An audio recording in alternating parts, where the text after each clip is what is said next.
Sharpies. And in the inimitable words of Anthony Turner, not today. Let me tell y'all something. I don't care what's going on. I don't care where we are. Anthony gonna be here. He gonna be up in her, up You in want to talk her. about a day one, 10 toes down Sharpie? Anthony is the MVP of Sharpies. I dare y'all to call me different. I mean, sharp nipitude, Yes. The sharp highest of week. sharp pivity. Yeah, just incredible. So here's what happened. When we closed the show last week, we said we weren't going to be able to do a show on Thursday because of Deadpool. And I'm going to be seeing Deadpool actually twice tomorrow, as it turns out. And so we weren't going to be able to do a show. And then, I don't know, something happened earlier in the week. And it just seemed like we had to kind of address this. And so we decided that we would do a show today, kind of a flash show. It is about, obviously, the biggest news development that has happened this week. Joy, I'm going to allow you to pick that right up. Pick up what I've laid down.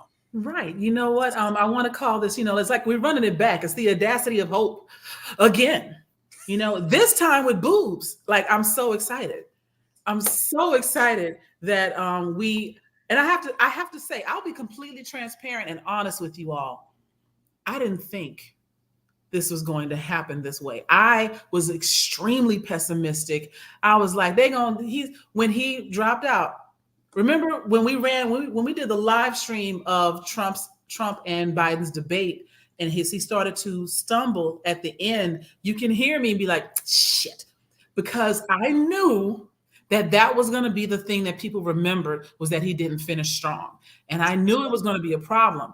Now we're where we are. He has stepped down. And I want to give a shout out to President Joe Biden for doing something that most people in his position won't do, which is let it go. That's right.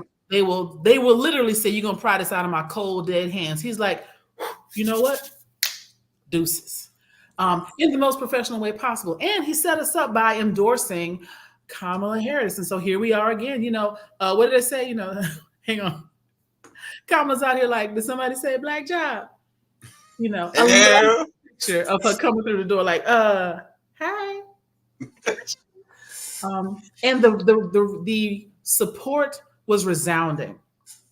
We are in a weird position. I think there's a good subset of this country that has become, oh my God, what are the Republicans trying to do? Never Trump, not the Republicans right now in their current state. A lot of rhinos. As a matter of fact, a couple of the rhinos are making their move. The Lincoln Project is always going to be a real one.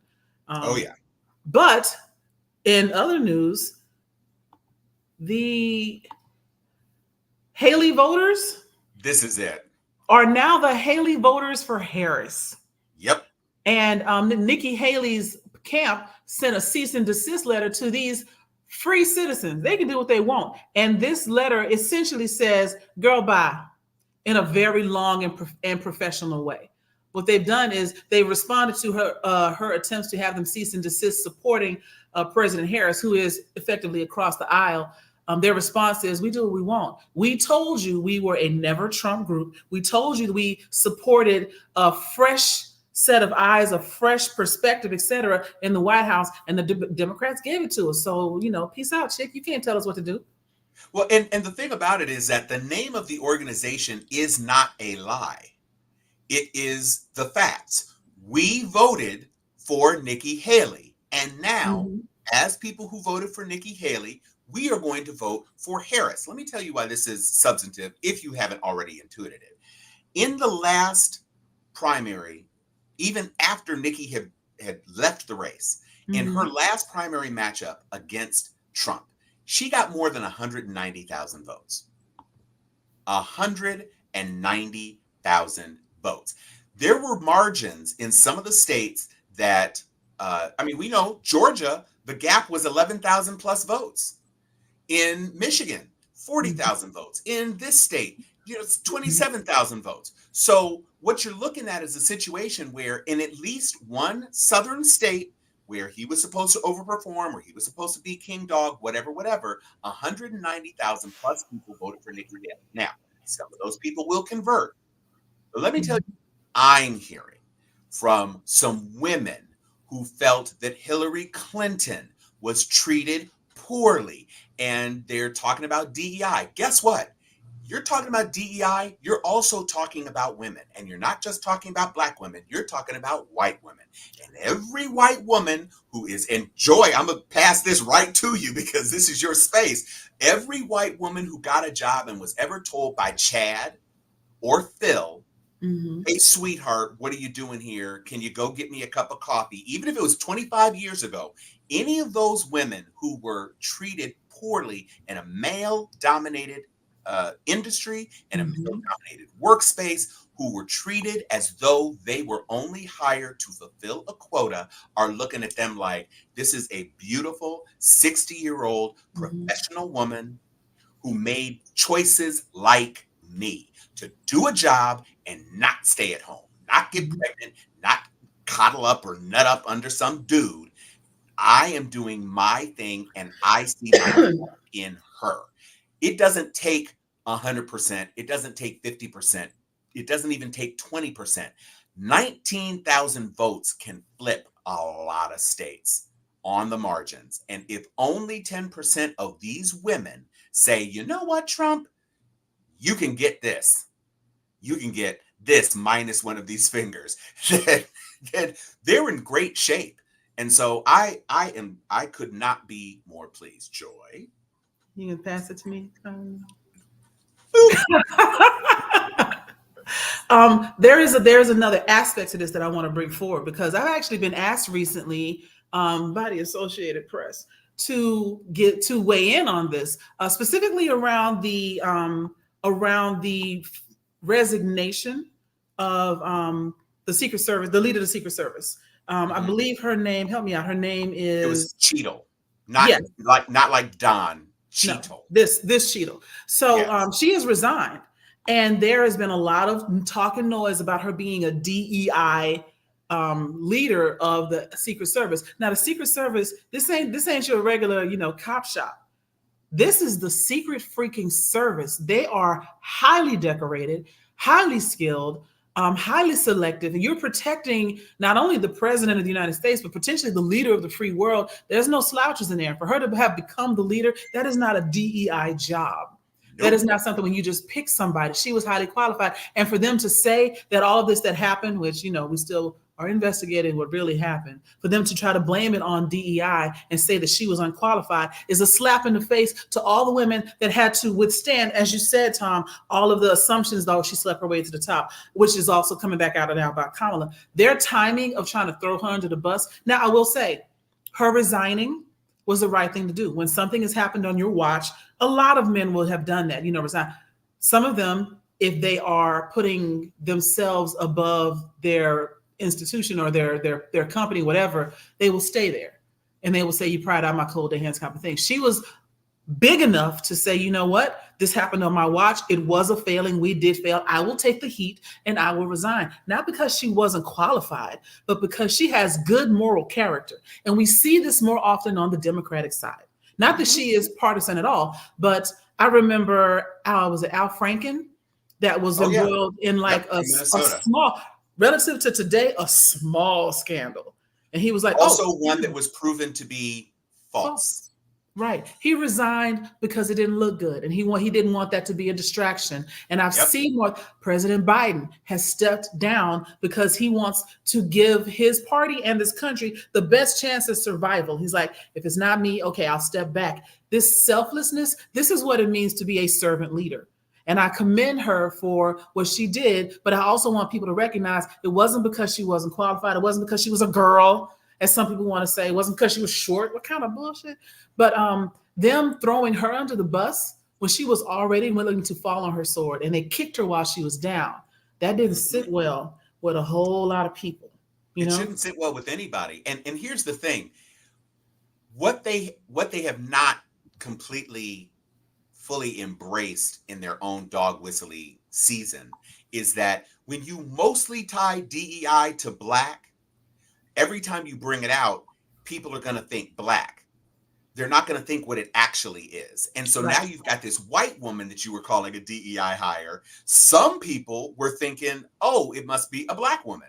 But actually, it was a white woman. And so it's really kind of tangled and confused. Before we take any steps further, though, I would like to introduce to some and reintroduce to others one of the pioneers of the Steel Sharpens Steel show, wearing uncharacteristically out of brand blue, Chuck Hobbs. So Chuck, welcome back to the show, brother. How you doing, Hey, bro? it's been a long time. How y'all doing, family?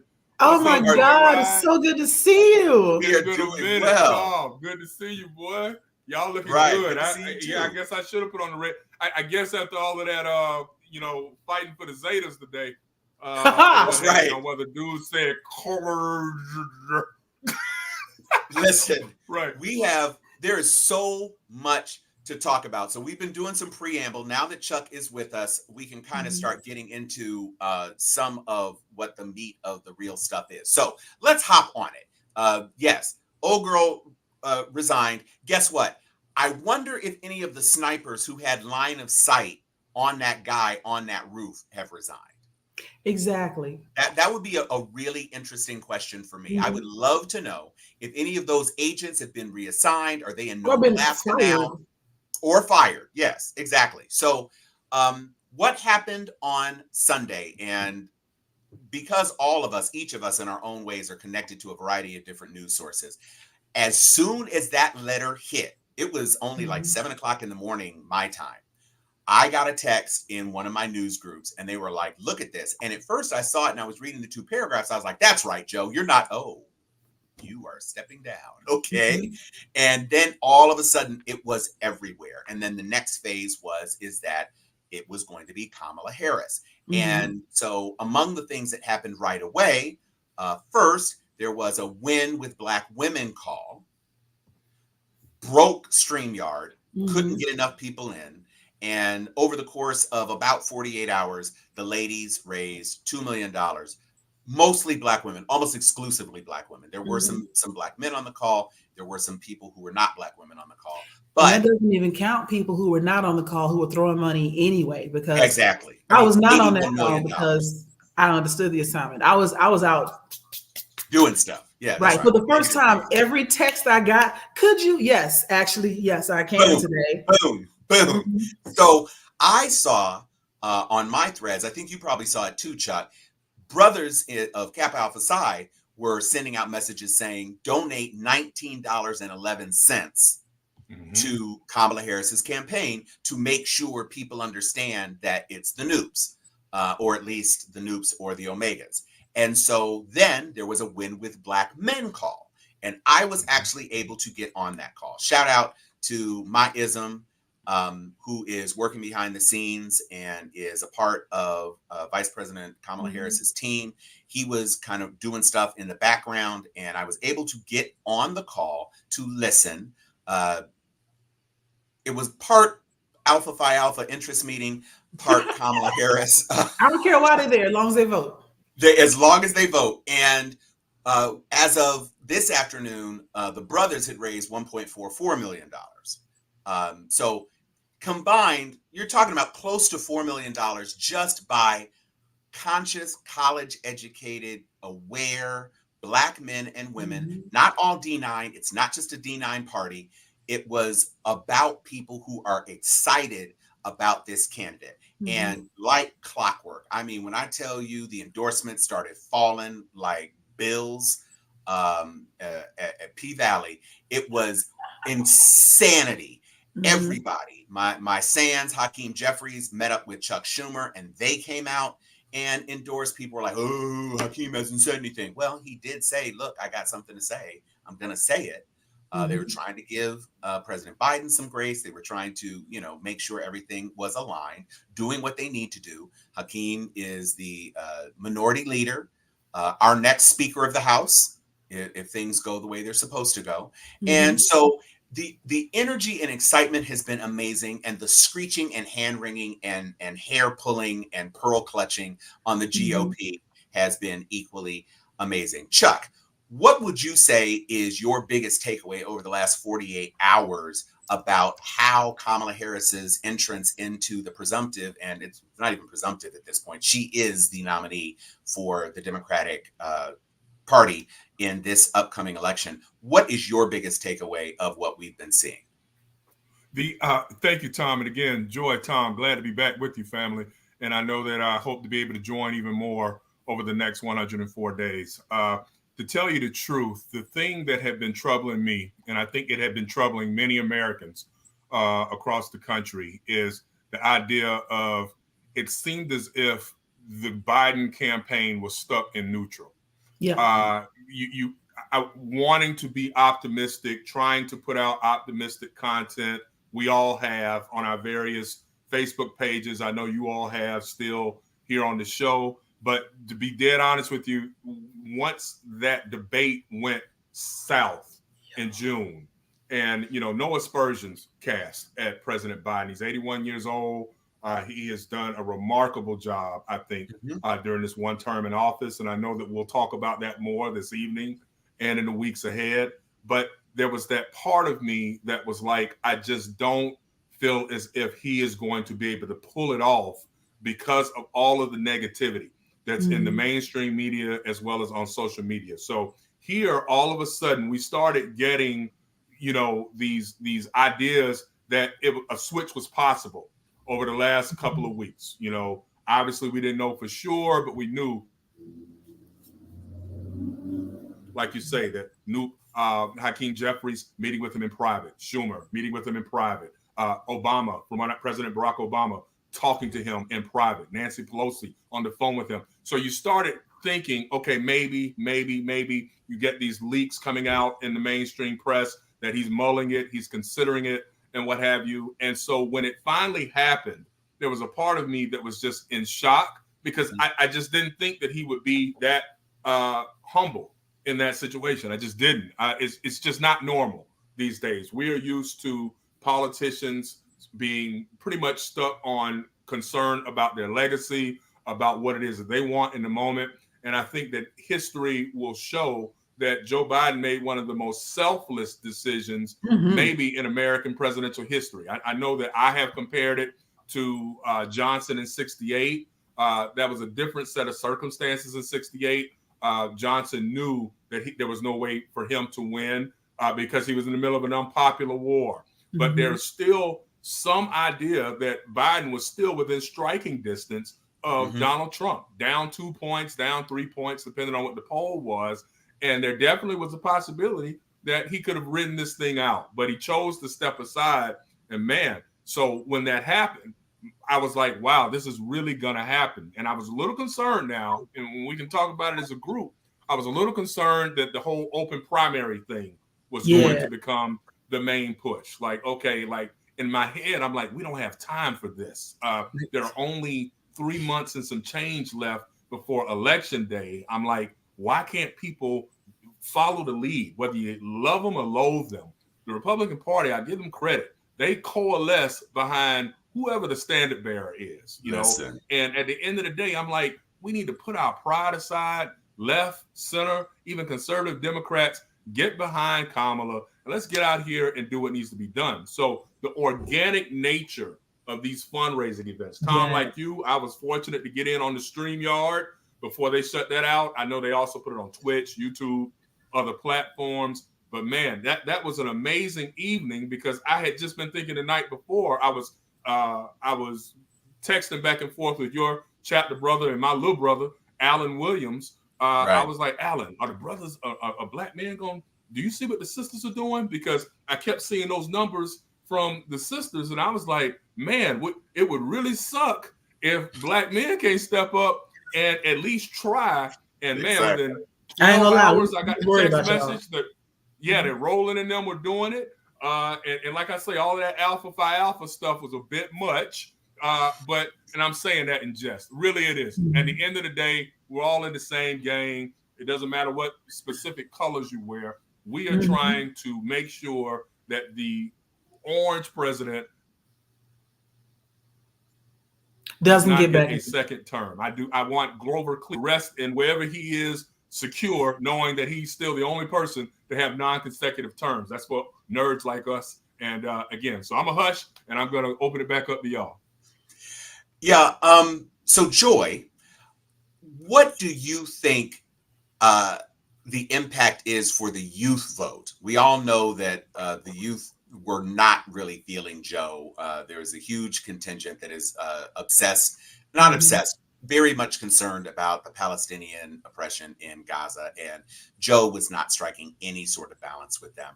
What do you feel, aside from the female momentum, which is palpable, what do you see about the changing landscape of the Democratic electorate right now with the incorporation of Kamala as the head of the ticket? You know, I think we have sometimes a tendency at our age range to kind of write off the young people as feckless or as directionless. Because I do follow a pretty good number of young political minds on TikTok, I have seen them pull out all the stops, not just with their rhetoric, but with their like, okay, here's a link in my bio to donate to the campaign, link in my bio to sign up to send postcards. Like they are actually trying to mobilize as a young bloc to support her. And I do think that, again, from a generational standpoint, we Gen X, we were the integrated generation, right? The first ones to really go to school with them. And then you have millennials who are like, what's the big deal? Now you got Gen Z that have only ever known a diverse group of people in leadership. They came up under Obama as president. They don't see a problem with a woman or a Black woman doing this. And so they wanted somebody that they felt might listen, might be more amenable to their demands, questions, issues, etc. And hey, Samuel, I said some millennials in here. Yeah, the millennials are like, we here. Gen Z is like, we here, we voting. Even Gen Alpha is like, we turning 18, you know, by the end of August, we're going to get our vote in if we can. I'm seeing a lot of, what am I trying to say? A lot of cohesion in the activity from the 30 and under crowd that I didn't see for Joe, which again reinforces the fact that he did the right thing and he knows he did the right thing. I think we could pull this off. This is my first time really feeling hopeful about this ever. You know, one of the things that strikes me, because one of the big talking points about Joe was that he was the oldest ever. Now he has stepped aside. President Biden has stepped down, which actually has made Trump now the oldest person to have ever run. And when you look at the levels of energy, and you can really tell if he's having an up day or something pissed him off, or if he was rage tweeting all night, because when he's in his torpor, when he isn't able to deliver, and he's slurring and he's misstating words.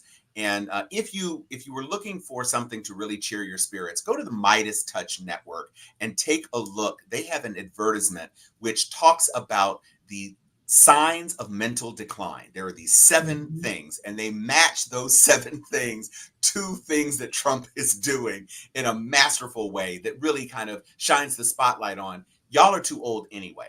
The thing that is great is that, say what you want.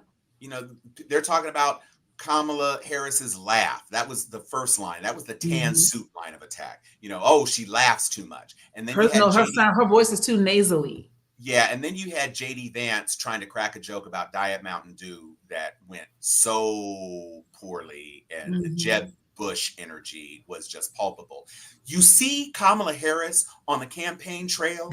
You see Kamala Harris dancing with rhythm and energy and vigor and spice, and she's smiling, and she's out there and she's 59 years old.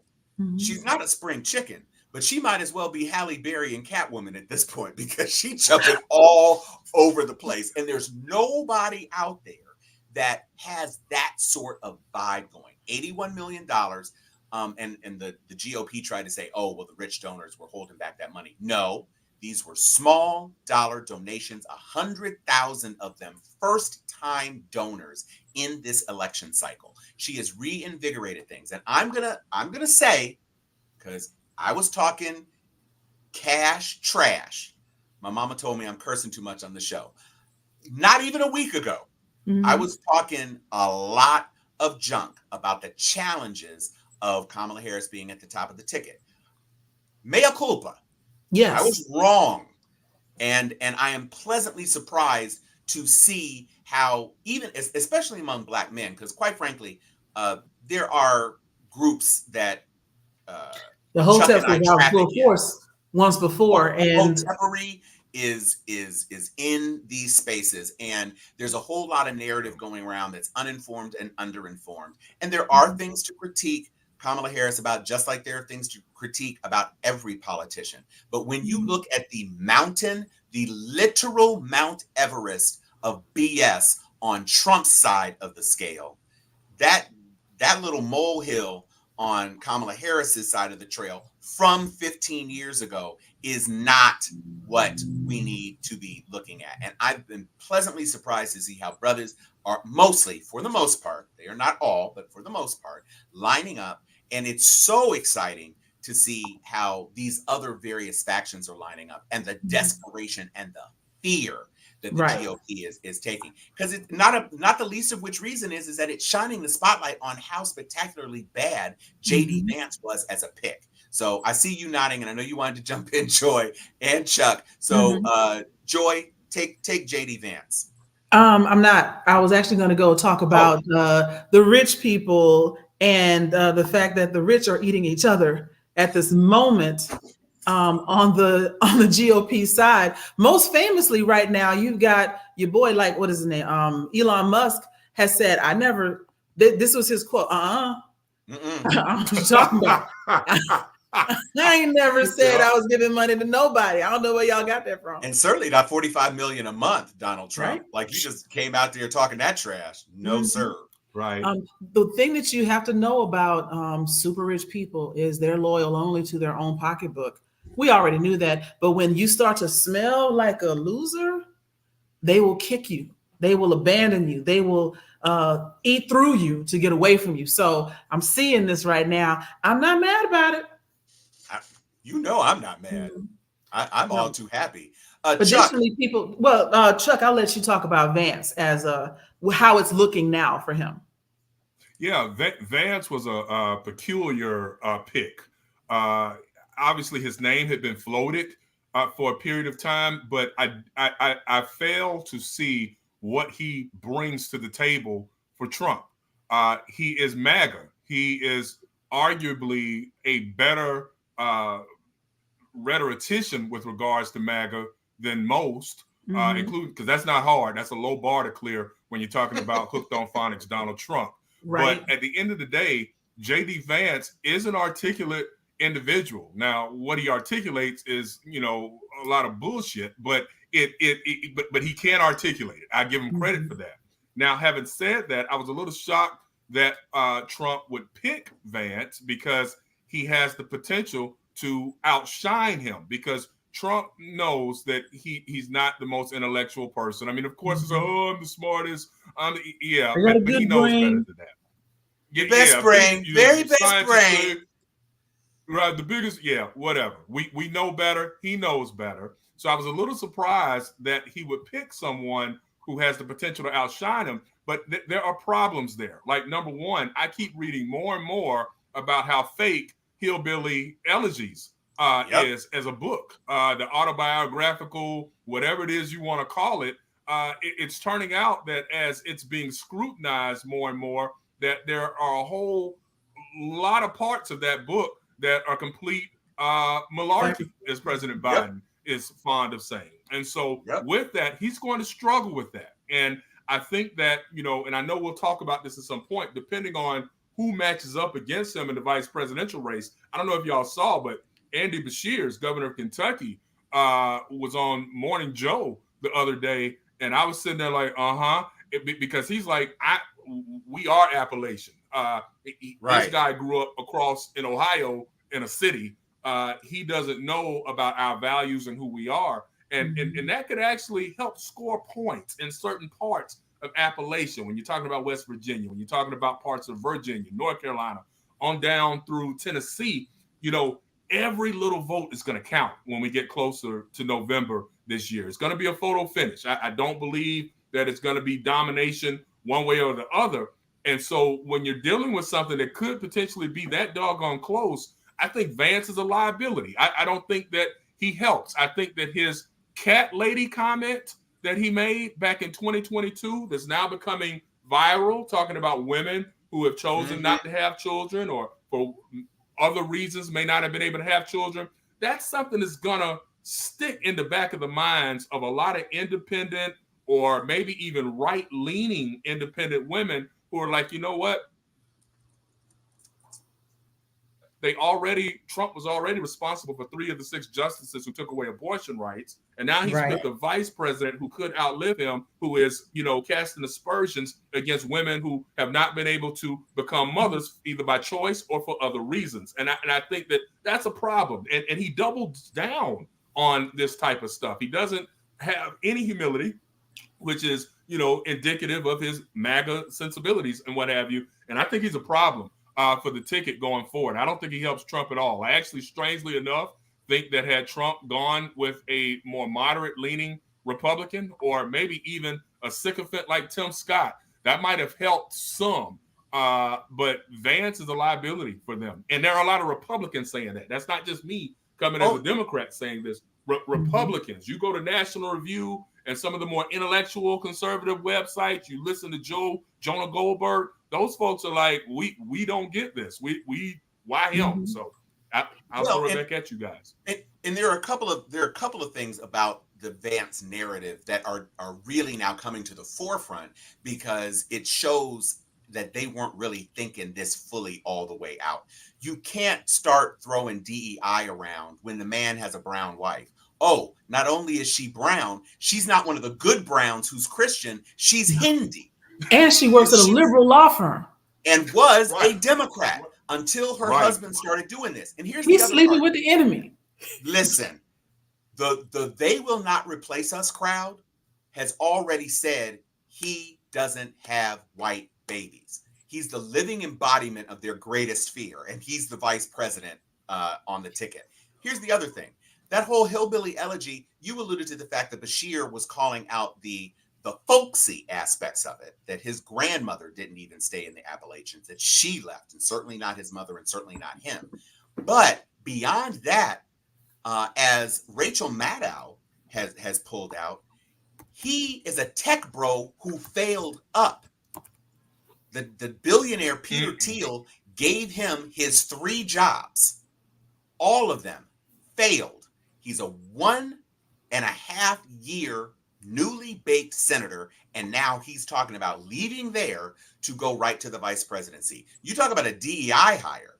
This is exactly the sort of nepotistic, sort of ingratiating white boy, old boys club that has denied women access. And here you had Nikki Haley, the 2nd highest vote getter in the Republican primary, and wasn't even considered because she said some naughty things about Trump. She never called Trump America's Hitler.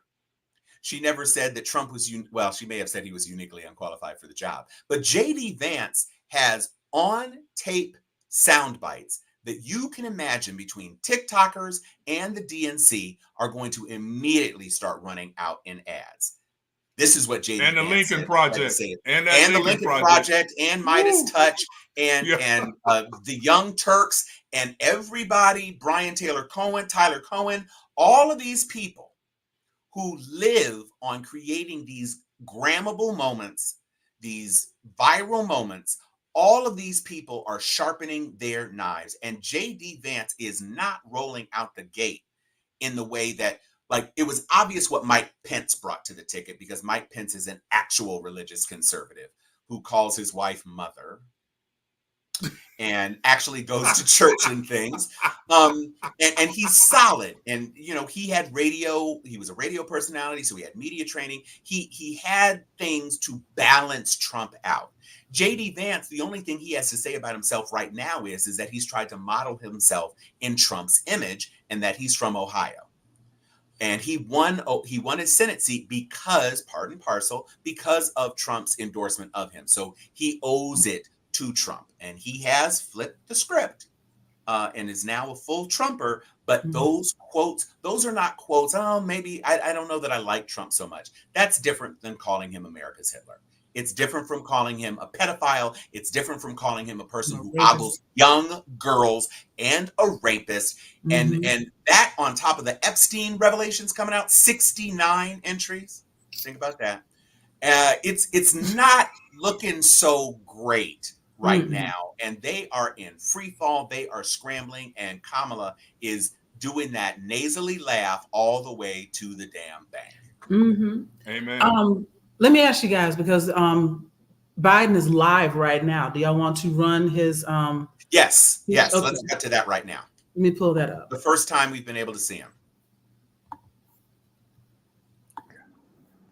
Be a president for all Americans. That's what I've done. I ran for president 4 years ago because I believed and still do that the soul of America was at stake. The very nature of who we are was at stake. And that's still the case. America's an idea. An idea stronger than any army, bigger than any ocean, more powerful than any dictator or tyrant. It's the most powerful idea in the history of the world. That idea is that we hold these truths to be self-evident. We're all created equal, endowed by our Creator with certain inalienable rights: life, liberty, pursuit of happiness. We've never fully lived up to it, to this sacred idea, but we've never walked away from it either. And I do not believe the American people will walk away from it now. In just a few months, the American people will choose the course of America's future. I made my choice. I've made my views known. I'd like to thank our great Vice President Kamala Harris. She's experienced, she's tough, she's capable. She's been an incredible partner to me and a leader for our country. Now the choice is up to you, the American people. When you make that choice, remember the words of Benjamin Franklin hanging on my wall here in the Oval Office, alongside the busts of Dr. King and Rosa Parks and Cesar Chavez. When Ben Franklin was asked, as he emerged from the convention going on, whether the founders had given America a monarchy or republic, Franklin's response was, a republic, if you can keep it. A republic, if you can keep it. Whether we keep our republic is now in your hands. My fellow Americans, it's been the privilege of my life to serve this nation for over 50 years. Nowhere else on earth could a kid with a stutter, from modest beginnings in Scranton, Pennsylvania, and Claymont, Delaware, one day sit behind the resolute desk in the Oval Office as President of the United States. Here I am. That's what's so special about America. We're a nation of promise and possibilities, of dreamers and doers, of ordinary Americans doing extraordinary things. I've given my heart and my soul to our nation, like so many others. I've been blessed a million times in return with the love and support of the American people. I hope you have some idea how grateful I am to all of you. The great thing about America is here, kings and dictators do not rule, Yes. the people do. History is in your hands. The power is in your hands. The idea of America lies in your hands. You just have to keep faith, keep the faith, and remember who we are. We're the United States of America, and there's simply nothing beyond our capacity when we do it together. So let's act together, preserve our democracy. God bless you all. May God protect our troops. Thank you. Wow. He almost got me with that. Yeah, that Yeah. was, it's striking. You never get, even when Trump is saying words that he did not write, words that were written for him to evoke a certain response, you never feel that there's actual any integrity or morality or truth behind the words. And I was listening to President Biden swallow. He was having some issues getting through it. Again, he had a little bit of a stumble. This is a man who is on the tail end of recovering from COVID, and he sounded better than he did in the damn debate. Yeah, he did. He sounded more clear. He was sitting behind the Resolute desk, and he sounded resolute. This was a man who was giving his valedictory speech about what it is to be an American. It felt like something written for the West Wing. Yes. You gotta give it to the Obama / Biden / whatever team. Those people knew how to write a damn speech for real. Mm-hmm. And he managed to reference where we are at a crossroads without sounding dire. Mm-hmm. Brought Ben Franklin in for the historical context by bringing it all the way back to the founding fathers and reiterating a republic if you can keep it.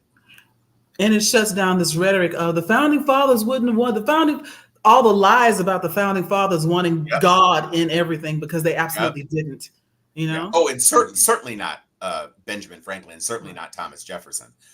So, you know, I'm so thankful, Joy, that you were able to pull that in, because it was an important thing for us to be able to listen to and share with the Steel Sharp Steel audience. First of all, welcome back, those of you who are joining us, because we started streaming to Chuck Hobbs' channel last week. We thought he might be able to join us, and then he's actually on the show this week. And so we appreciate you. We'd love to keep you engaged. We'd love for everybody to start talking. We are going to be having these sorts of conversations over the next 106 days. There is no opportunity for us to let up. There is no question that should not be challenged. There is no line of attack that we should not be breaking down. And we want to give you the tools that you need to go out there and intelligently and cogently talk about what and talk against what you are likely to be hearing in your barbershops and your beauty shops, when you're sitting there smoking cigars with the fellas, or when you're watching sports, whatever. We want to make sure that, you know, you do not fall prey to somebody trying to overtalk you and convince you some things that are inaccurate, and not let people dissuade you from the position that this is literally the opportunity to save our country. Right. You young folks, you know, I've been talking about since the phone call. Why don't we talk about running mates? I know that you've done a lot of pictures, Joy. You've grabbed a lot of stuff. There's been a lot of conversation. And I'm going to say, this is going to feel like a flip-flop. It's not a flip-flop as much as it is me recognizing the moment and seeing where the energy is. Can we lead off with a person that I actually, over the last several days, have concluded might actually be the best opportunity for us to do this thing? And I know that this person is shying away from admitting that they are under consideration, but I would love to see Gretchen Whitmer. I think Harris Whitmer would be an incredible ticket for a number of reasons, not the least of which is that bringing a white woman onto the ticket helps put to the side some of the agita that maybe some of those Hillary Clinton voters might hold. And it gives you an even tougher battle on the abortion issue, and you also cannot be perceived as being misogynistic. If J.D. Vance, who right now is trying to attack Kamala Harris, can't actually also attack Gretchen Whitmer, then it just makes it all the more difficult. And you've got a presidential candidate who has been determined to be a sexual predator. He wasn't criminally charged, but we know what he did. Well, but not even that. In the defamation suit, it was accepted as a legal fact that he did sexually assault her, because that was her claim, and he could not defame her for stating a fact, an accepted incontrovertible fact that he in fact did do that to her. So the determination is that he was a sexual predator. So now you've got two women. I think it's a power combo. I think not the least of which reasons, because men are visual. This is a Hollywood-driven, this is a celebrity-driven country. Right. These are two attractive women. She does look like she's stunt doubles for Karen off of Will and Grace, though. Oh my gosh, I hadn't even seen that. Yeah, but I'm seeing it now. But this is a woman who embraced being called Big Gretch by a Detroit rapper. Not, I got hot sauce in my bag swag. She's like, no. Yes, the I didn't really authenticity like of it Big all. Gretch. Yeah. But she's legit. She was on the Breakfast Club with Charlamagne the God, and he asked her about it, and she was like, no, I get it. My mama always told me your name's not Gretchen, it's Gretchen, but I like the song. My assistant or my aide, and it was a black name, some sister said, yo, you gotta hear this.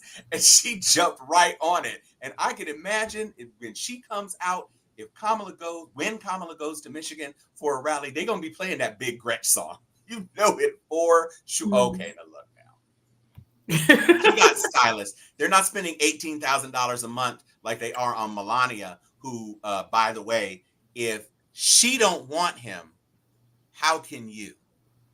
Ooh, that's come on, Lincoln Project. That's a commercial. That's a commercial. She did not, she avoided that man's lips like he was collecting taxes. Stop it.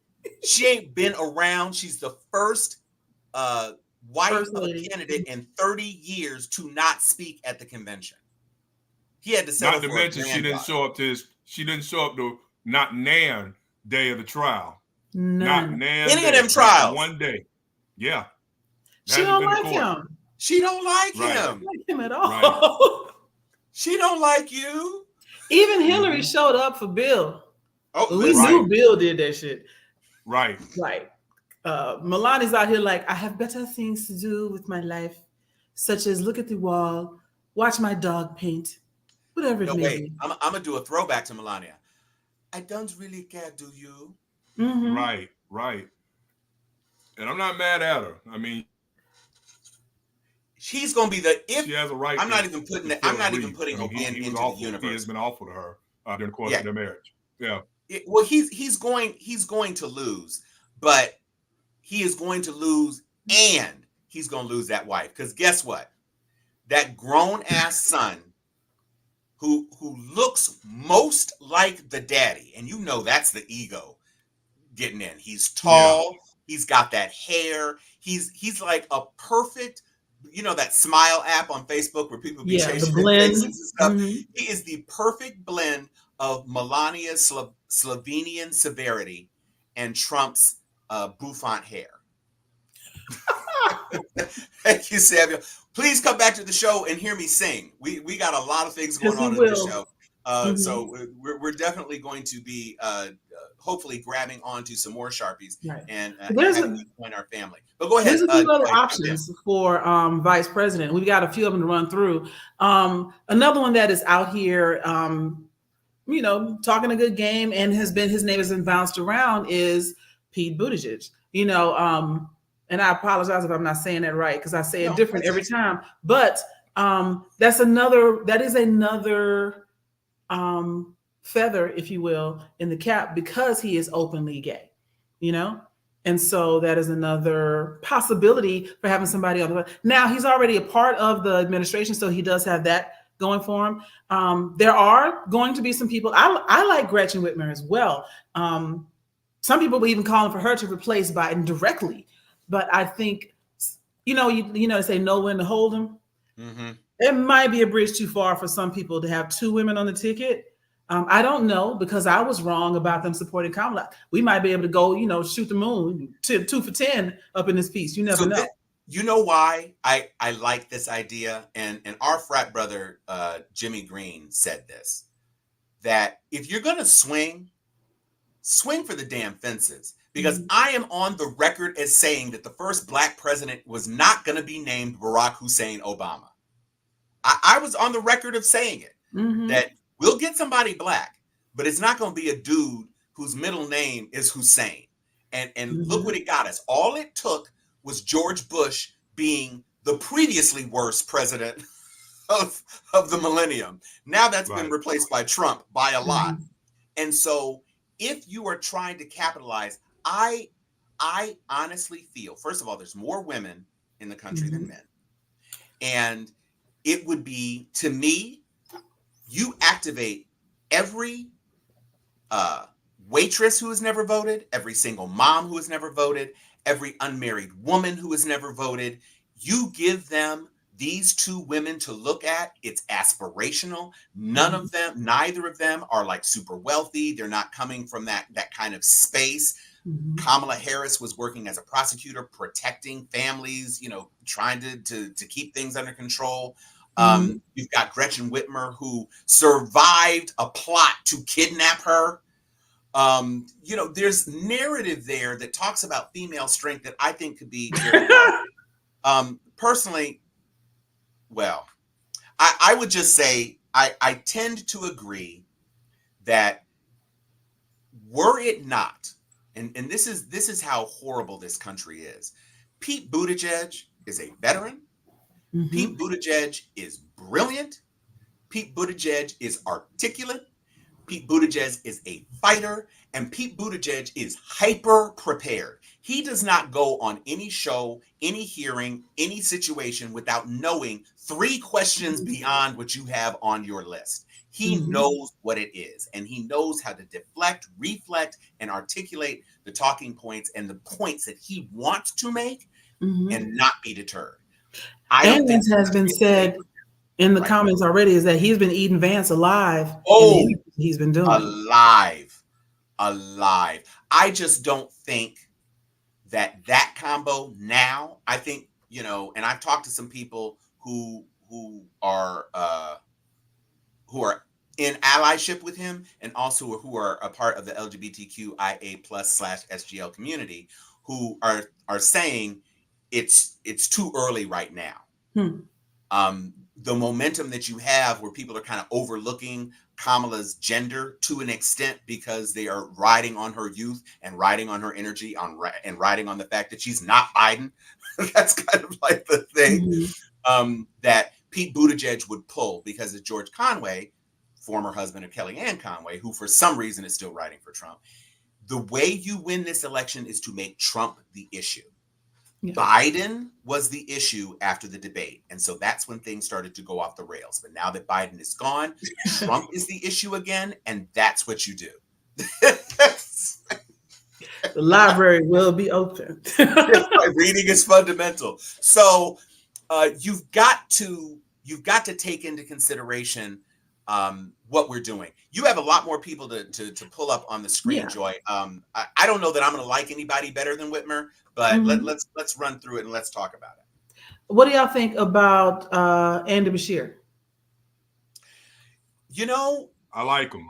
Yeah, go ahead, Chuck. Lead that off. Yeah, I think he's out of central casting, and one of the things is, I don't have anything to add to what you and Joy just said. I like Gretchen Whitmer. I like Pete Buttigieg. I think that Buttigieg is arguably one of the most brilliant politicos of our era, without question. And like you say, when you listen to him on the Sunday news shows or any other podcast, the brilliance just emanates through the TV screen and through the speaker box. So my concern, though, is not about his talent and qualifications. He's immensely qualified. My concern is the bigotry that still exists in this country, even on our side of the ideological spectrum. There are a lot of Black people in particular who are extremely homophobic. I remember back about maybe 14, 15 years ago here in Florida, when the marriage equality issue was first starting to become a big issue down here in Florida, Black people were in lockstep percentage-wise with white Republicans on the issue against gay marriage. And it's something that I don't think those numbers have changed that greatly over the last 14, 15 years. I think that you'll get into an age issue. I think that the younger voters that are coming on for the first time, those from 18 to 29, won't care. They would support Pete Buttigieg, but there's still a lot of folks that are Gen Xers on up to the World War II generation. So that also encompasses the baby boomers who would have some pause with Buttigieg and maybe even Whitmer in terms of what I call a double minority ticket, so to speak. Some of those same people who might have some level of skepticism about Kamala Harris being on the top of the ticket, though, the conventional wisdom, so to speak, is that they would feel a little better if you had a white male, and I was just saying out of central casting, and that would be Andy Bashir's. Bashir's, I was talking to one of my best friends and our frat brother, Kenny Tate, earlier today about how some of the things he's done up in Kentucky, advocating for Black women being able to use their hair, wear their hair how they wish to wear it. Brown Act. Supporting Juneteenth. This is a dude that gets it, but he also looks the part and can talk the part that would make others who are like, well, we are somewhat being excluded. Put the white guy in there. It's actually eerily similar. He's a Sears Roebuck catalog, like he. Dude, he looks like he's wearing. He looks like he's wearing those 1977 Hoochie Daddy shorts underneath that jacket, like literally, like hair and everything. You called it Sears catalog. And here's the thing that I also like about Beshear. We're not going to get his votes, but he has his state's electoral votes. I mean, but the legislature in Kentucky has effectively neutered him. He doesn't have any juice in his own state anymore. So losing him as a governor, McConnell's not running again. You'd think, oh, well, we should keep him because he gets to appoint the senator. They took that power from him. He has nothing anymore. He can't help us. Whether or not the woman, the veteran who ran against McConnell, now that McConnell has gotten those 3 justices in, he is ready to retire. He's done. But if the woman who ran against him were to mount a campaign again, and you get Andy Beshear stumping for her, and blah blah blah blah blah, then I think he makes a lot of sense. I'd feel better if he were the governor of an actual swing state. But the fact that he has won in that state, this is his second term. The fact that he has won in that state means that having him on the ballot may help to drive Democratic engagement and give the Democratic constituency that has elected him time and again the opportunity and the vision of, well, let's go on ahead. And maybe there are even some never Trumpers there who might be able to tip the scales. I mean, there aren't a whole lot of electoral votes at play there, but that's my father's home state. It touches Indiana. It's a part of that swing area where we really need, close to North Carolina, close to Pennsylvania. We could definitely use the energy and the legitimacy of an actual person who can speak about the issues of concern to West Virginians, to Kentuckians, to those industrial belt, the Rust Belt population. Now, I got 2 more people left, and these 2 came to me, suggested from either from Sharpies or from some other conversation that I've had. The last one is a dark horse, but what do y'all think of North Carolina, Roy Cooper? He also is giving very much Harrison Ford Air Force One energy right there. My problem with him is that he looks old. He does look old. He doesn't look sick, but he does look. He looks old. Yeah. He doesn't look like a person that the party could depend on for the future. I think we need people on this ticket who represent the future. And that's why Pete Buttigieg is a great person. I mean, Pete Buttigieg better be in the next cabinet. It shouldn't be transportation. It should probably be like Secretary of State. That's what I was thinking. Something substantive and actually impactful. He's done a great job with the infrastructure bill. But I got one more. Yeah.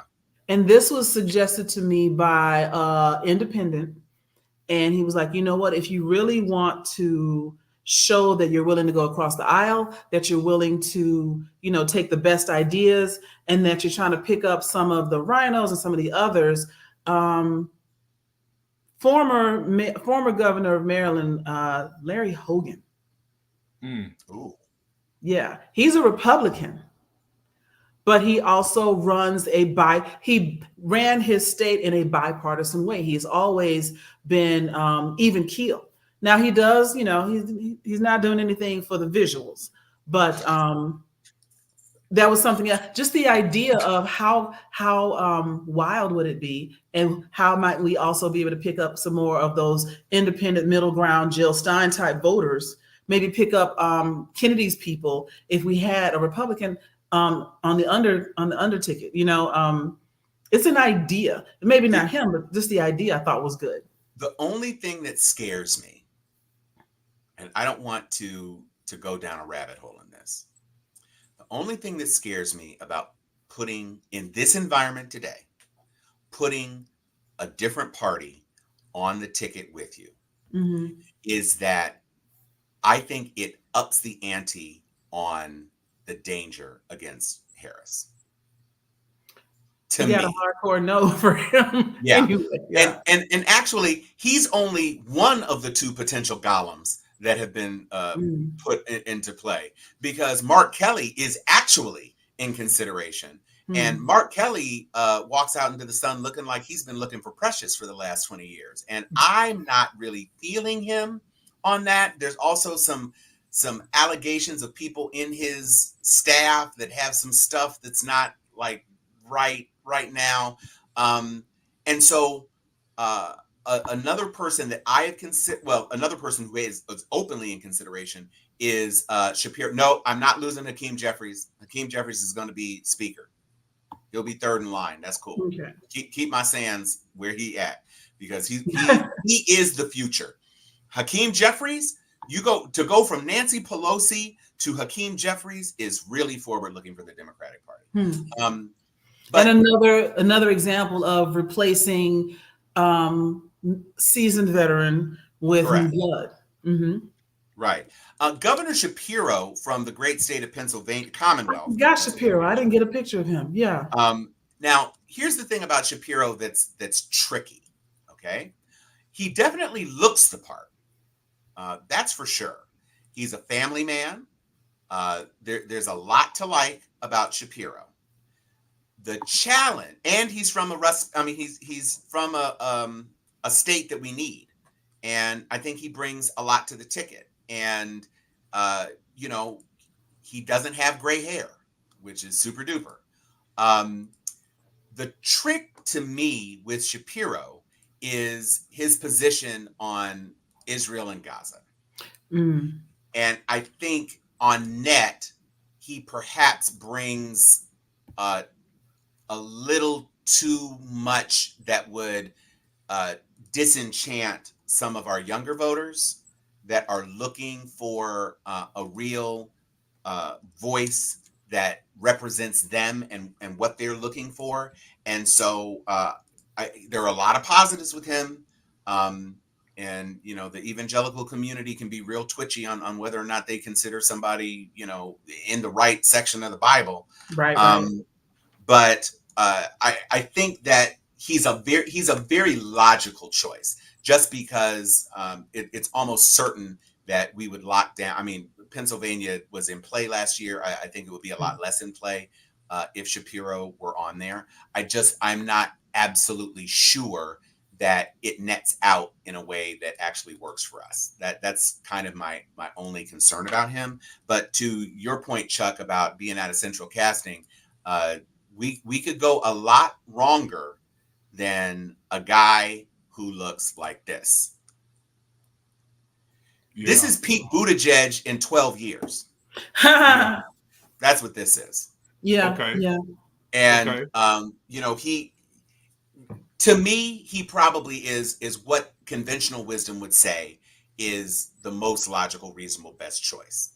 That would be my reading of things. Gretchen Whitmer is I was going to say ballsy, the over-Z choice. She should still be the ballsy choice, yeah. Yeah, because again, she's a governor. Michigan ain't for no punks. Michigan and Michigan Detroit, has Detroit especially. Listen, it's so cold in the D. How the F we supposed to keep peace? It stays on a Gretchen's mind. See, we told you, Sam, he was going to sing sooner or later. I was going to sing Sam. So Gretchen's the real deal. She's not Elise Stefanik, who had to trade away her real principles in order to just be a Trump cheerleader. That's a real leader. She is the executive of an important state. Pennsylvania has more electoral votes. They have the most electoral votes of any of the swing states. And so again, Shapiro is cool. Andrew Yang might, okay? But Andrew Yang did not get enough votes to gain enough traction for him to last more than a primary and a half. One round, yeah. Yeah. So I'm not convinced about that. I think Andrew Yang would be somebody to put on the cabinet. What we need to do is be building our bench. Yeah. Go ahead. So that's actually one of the things that I've been talking about in different circles is the problem that America has is we have not been building our bench, not just on the political spectrum, but again, I do a lot of corporate consulting, and every companies, schools, law firms, medical device companies, all these different companies, they got nobody coming up through the ranks to be the next CEO, to be the next vice president, because they've been so hell-bent on holding on to power and having somebody pry out of their cold, dead hands that now that your hands are dead and cold, you can't do any sort of transfer of knowledge, transfer of tradition. Things go belly up. Everything is in an uproar, which is kind of where we find ourselves now. We've got some options, but we've got to start rebuilding the future of leadership in this country. It's something that I remember being at the Delta National Convention, the Centennial Convention in 2013, and having like Marsha Fudge say, look, y'all need to start running for stuff because we tired. You know, Right. we need somebody to come behind us. And I think we're doing a pretty poor job of helping people understand how to run. I mean, I'm sure y'all do the same in Kappa Alpha Psi. We have workshops. Here's how you run for public office. Here's the qualifications you may need depending on what you want to run for. Here's how you build fundraising, foundation, et cetera. How do y'all get in there?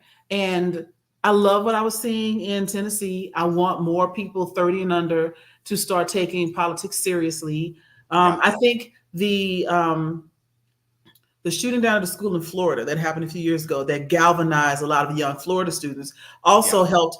And what we're seeing now across college campuses, protesting is great, but get into the system so you can blow it up, change it from the inside, and until we start we won't have a 3-party or multi-party system until we have more people entering those halls. Because right now, ostensibly, the only way in is through the umbrella of Dem or Republican. Right. The young brother who was removed from office in Tennessee before he was reelected to office in Tennessee had one of the most poignant parts of our call on whenever that call was. And so I think that's true. I think one of the things that is coming along the horizon, I think there's a person in particular who has been trying to build his brand in these committee hearings is Eric Swalwell. Now, Eric Swalwell, who does not look entirely dissimilar from that dude who plays Reacher in the amazing Amazon. He does look like Reacher. This is a guy who might otherwise be a decent person on the ticket, except that he's from California, and you can't have Kamala Harris and Eric Swalwell on the same ticket. That is actually a constitutional prohibition, and it would be too much to have her try to relocate to DC or whatever. So, and what, Jermaine makes a point down here that there are young people running. They're not reading the room too extreme for some of their constituents. This is one of the reasons that we couldn't put AOC up for anything because I love her to death, and I think that she is part of the future, but she's, her time hasn't come yet. Not that she hasn't done an excellent job. I'm not trying to say she needs to pay her dues. I'm saying the ideas that she has are a little too progressive for the average voter. But it's just a matter of time. Give it another 5-6 years and she'll be right on, Yeah, I don't know if it was Sam Levon who said this, but Jasmine Crockett writing clapbacks is perfect. I want Jasmine, I want Amber Ruffin, I want John Oliver, I want Jon Stewart, I want Trevor Noah. Yes, that's right. I want Booker Squared. I want a coalition of people, because guess what we can't do? We can't get trumped up, trickle down. Right. We can't get, I call him Don Herbert Hoover Trump. Ain't nobody trying to hear that. You have to be clever and you have to be quick. I've already, just like I said, if she don't want him, why do you? That's the sort of stuff that gut punches people. And you need a team who is writing things like that. So if Trump even tries to get froggy, bring me that Wendy's Twitter account energy. That's what we need. That's what we need. Right. We need Wendy's Twitter account energy. Absolutely. Absolutely. Or that dude who was writing tweets for Wingstop with the sister in Texas. Yeah. Talking about we need virality. And, one of the things, Kamala Harris is a bit of a wonk. Wonk doesn't work. Trump is the anti-wonk. And, he has people yapping at his ankles. So she needs to come out. She needs to keep the pressure on him on this Project 2025 foolishness. How are you going to Let's say you not know what forget that. Project 2025 is when the Heritage Foundation ran your whole damn first term? All of your judges came from the Heritage Foundation. Right. It's 922 pages, bro. Like, what are we doing? That's right, Paul. The presidency is now a black job. If y'all missed it at the top of the hour, we right here. Somebody say black job, let's get it. Yeah, it's an exciting time. I was willing to support Biden all the way to thank you. I thought it was you, Samuel. So I was willing to support Biden, seeing the literal injection of spirit and energy and excitement that Kamala Harris has brought on. And look, they were talking about a honeymoon. This honeymoon is still going on. Yeah. This is a trip around the world. Right. And when you talk about just the AKAs alone, it's like 360,000 of them. There are AKAs in every state in this country. Every single state. And they gonna probably be shipping them in to them swing states to do stuff. Michigan, Pennsylvania, you got a lot of AKAs in Pennsylvania and Michigan and Arizona. There's a lot going on there. So make America laugh again. And I said on the show a couple of weeks ago, make America a country again. Right. There are things that we can be doing to really just keep the pressure on him, because that's what he can't take. He thinks he's a winner, and he can't take not being a winner. Chuck, I want to hear from you, because I know Tom and I have gotten into the habit of going back and forth, but I want to bring you back into this, because we had a lot of discussion around who we think, from a strategy standpoint. Shout out to Sharon, who couldn't be here today. But from a strategy standpoint, what would be your take on the best option for the Democrats to pick up votes? Yeah, I honestly am intrigued by Beshear's, and I think my second choice would be Shapiro out of Pennsylvania, because Pennsylvania is so important. I also think, in terms of what you and Tom are just talking about, one of the things that, one of the interesting juxtapositions between Kamala Harris and Donald Trump is Donald Trump and the MAGA portion of the Republican Party are all doom and gloom. Everything about them is doom, gloom, negative. Thousands of people invading our borders, record unemployment. Some of these things are true. The unemployment piece isn't. Inflation is high. I think that from a policy standpoint, to keep it simple, because Tom, you're right. We live in a time, and I was talking to one of my oldest friends who's been on the call with us tonight, to Cedric Jones, in the comments section. We are in a time where things have to be packaged in a way that can get to maximum voters. And, many of us, those who watch this show historically and right now, those of us on this show, we love politics. We love reading treatises. Heritage Foundation. Oh, okay, 900 pages, cool. Let me get some coffee and sit back and get to turning the pages, so to speak. But everybody, that's not everybody. And I think that what I keep hearing and reading across the country that are the hot ticket issues that Kamala Harris can draw a distinction between herself and her opponent. That's right. That number one, an optimism about the future of the republic. As we've said, as Joe Biden just said so eloquently 30 minutes ago, quoting Benjamin Franklin, a republic if we can keep it. She needs to hammer that a lot. A republic if we can keep it, and then keep sound bites, some good, steady sound bites on different ways that a dictatorship potentially could hail forth in a second Trump administration. Number two, abortion.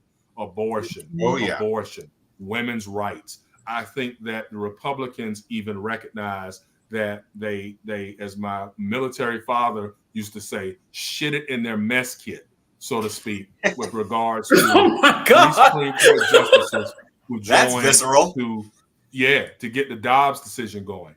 That is the gift that's going to keep on giving. Republicans were shocked that they did so poorly in 2022, but that was only a few months after Dobbs. There are still a lot of people in this country who are still pissed off about it. When you recognize most polls suggest that 65% or better of Americans support a woman's right to choose, that means that a small minority of people in this country have hijacked the right across this country for women to be able to choose whether to terminate a pregnancy or not. That's still a huge issue. She needs to hammer that. And then the third issue, again, is back to I think during the Depression, it was Franklin Roosevelt beating up on Hoover with regards to a chicken in every pot, so to speak. Yeah. Not necessarily a chicken, because we don't want to deal with the stereotypical tropes of a Black woman necessarily advocating a chicken in every pot, but y'all get where I'm coming from. Anytime you go to Popeyes and a 3-piece with red beans and rice right now is almost $13. That hurts a Popeyes aficionado like I am to my heart. I remember just a few years ago when that same 2-3-piece red beans and rice and a drink, not a drink, a drink was about $6. A red drink.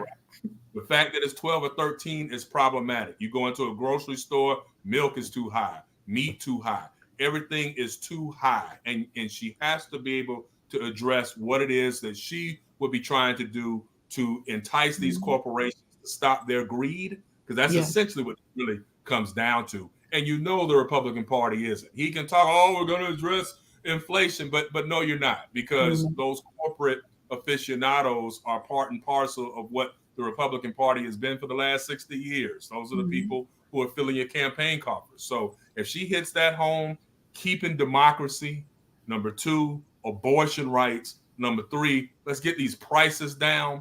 I think if she stays on those 3 issues and hammers them, I think that she can actually pull this off come November. Yeah, I think one of the good things that we have going for us is that Trump thinks a loaf of bread costs $25. and he doesn't connect. He says things. He can say costs have gone up 50%, and that feels real. Okay, but then he steps in it and he says things like, you have to flush your toilet 12, 15 times. There's no water pressure. He probably does. Well, I'm just saying. Just real to quick, evacuate what's real quick, occupying shout his out brain. to the venerable Sharon Letman Hicks. Thank you so much. We know you couldn't be here with us tonight. We appreciate you. What up, Sharon? Dropping us a little shout. Yeah. Hey, girl. And she's also given us her take. She's looking at Whitmer as well. You know. Yeah, I mean, I think Whitmer is exciting. And like I say, it's about continuing the excitement. I don't believe that the net shift, I don't think that there would be white male voters who are currently inclined to vote for the Democratic candidate who would vote for Trump because there are 2 women. You might see a slight depression of their engagement or going to the polls. Hopefully they would continue to go to the polls for down ticket items, which of course are awfully critical. Wow. Was that the 3-piece with red beans and rice? Speaking of Big Backs and Popeyes, I know y'all have seen that video of the dude who's got like a whole thing of Popeyes. And he takes a biscuit, a Popeyes biscuit, and pops it in his mouth like it's a Ritz cracker and just keeps going. And like the reaction videos are like, wait, what? What just happened? I've never seen that. Sharon says right. The coconut thing has been trending. Yeah. The coconut thing. Yeah. The coconut is another thing that Eric Swalwell was walking out of the Capitol today holding a coconut, talking about keeping hydrated. So these younger congresspersons, they get it. They know what connects with those communities. And it was interesting. I was watching a bit where a Fox correspondent was interviewing some folks in Wisconsin. Mhm. And I'm not trying to make any commentary other than that this is what they looked like. So she was talking to some white women in Wisconsin, and they were saying that they were concerned about Kamala Harris because she's young. And when I tell you, they were all very Karen-esque, and they were Ruben-esque. I'm gonna try to leave it there. Yeah, okay. We got it. Right. And no necklaces would fit. And it just struck me that what they came up with was, well, she was the border czar, which is an invented thing. She was not the border czar. Mhm. She was the vice president. Sometimes you have like, a secretary of the interior or something like that might be a person who you might call a border czar or a drug czar or whatever. That was not her. That was something that they're trying to brand her with to distract To from the denigrate fact her, yes. their failure on passing the border bill that was a bipartisan bill by a Republican senator who was very conservative and who went after Trump for Trump shutting it down. That's all they have, except that border crossings are down 56%. Right. Right. Violent crime across the country is trending down in every Down. major state. Mhm. It's trending down. It's trending down. And we That's have a right. criminal trying to sneak back into the Oval Office, and that Right, and the only that's reason gonna he be wants to Blam. do it is so he can pardon Yeah. himself because he know he going to jail. Okay, so Yeah. let me just one more thing since you brought Okay. that was a brilliant thing. Can we talk about Hannibal Lecter just for a second?